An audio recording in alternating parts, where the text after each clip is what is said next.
Il y a souvent des moments dans la vie où vous êtes tranquillement posé chez vous. Et comme souvent dans ces moments-là, vous en profitez pour faire des grosses recherches sur Internet. Et puis vous tombez sur un article. Marathon de Barclay, la course presque impossible. Puis un deuxième, La course la plus dure au monde. puis un troisième. Le Breton raconte la Barclay, la course la plus difficile du monde.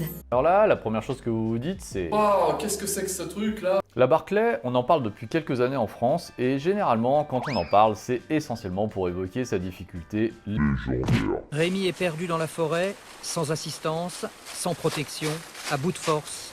Il se retrouve nu, seul face à lui-même.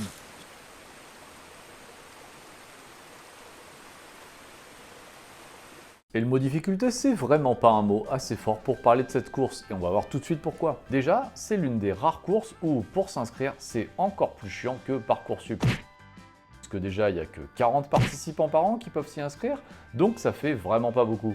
Et ensuite, et ça c'est pour moi le plus relou, il n'y a pas de site internet. Donc là, la Gen Z, elle est même pas inscrite, qu'elle est déjà éliminée. Il faut donc se démerder pour trouver le mail du fondateur, Gary Cantrell, c'est lui là. Et une fois qu'on a trouvé son adresse, il faut lui envoyer un mail durant un seul jour exact dans l'année. Et bien entendu, sinon ce serait pas marrant, il faut que tu trouves l'adresse mail et le jour tout seul. Ensuite, une fois que tu as fait tout ça, si jamais t'es pris, tu reçois par la poste une lettre de condoléances et qui te dit à peu près ça. Puis ensuite, tu prends l'avion, tu te rends dans le Tennessee, l'état des États-Unis qui a la devise la moins fun de tout l'univers connu. Tu donnes une plaque d'immatriculation de ton pays et un vêtement à Gary, et ensuite, tu attends comme un con. Tu attends quoi? Eh ben, tu attends juste que Gary il sonne dans sa conque.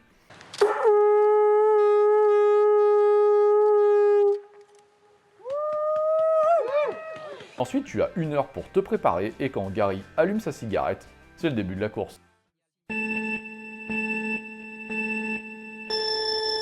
Alors pour finir la Barclay, il faut faire 5 boucles dans le parc de Frozen Head, ce qui fait à peu près 100 miles ou 160 km. Et à la limite, c'est pas ça que je trouve le plus dur. Parce qu'il y a d'autres courses d'ultra trail qui demandent de faire beaucoup plus de kilomètres, comme celle-ci, celle-ci, celle-ci et celle-ci. Non, pour moi, l'un des pires trucs de cette course, c'est vraiment son dénivelé. Le dénivelé de la Barclay, c'est un truc de bâtard, au moins 18 000 mètres. Pour donner une comparaison, l'ultra trail du Mont Blanc, c'est que 10 000 mètres.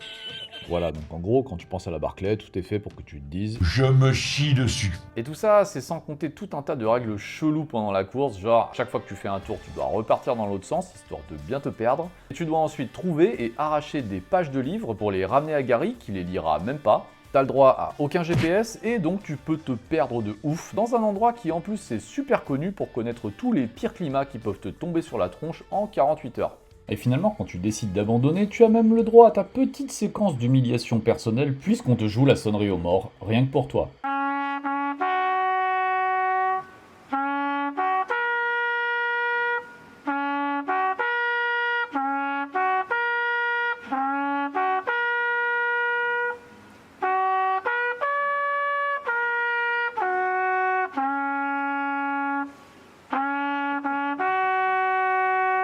Bref, cette course, c'est l'enfer, et si en plus de ça on ajoute le fait que t'as que 60 heures et pas une minute de plus pour réussir la course, ben ça fait que t'as au final très peu de gens qui, depuis sa création en 86, ont fini la Barclay. Et si en 2023, on a eu le premier français, Aurélien Sanchez, à l'achever, en 2024, c'est la première femme, Jasmine Paris, qui est parvenue à la finir. C'est d'autant plus impressionnant qu'elle a fini 99 secondes avant le terme des 60 heures. Et ça, moi, je trouve ça classe. Et là, en voyant Jasmine Paris terminer la Barclay, je me suis demandé quel profil il fallait avoir pour réussir cette course. J'ai donc fait quelques recherches sur Jasmine, et quand j'ai vu son palmarès, j'ai commencé à pâlir ma race. Déjà, ce qu'on dit pas trop, c'est que Jasmine, c'est une championne de skyrunning.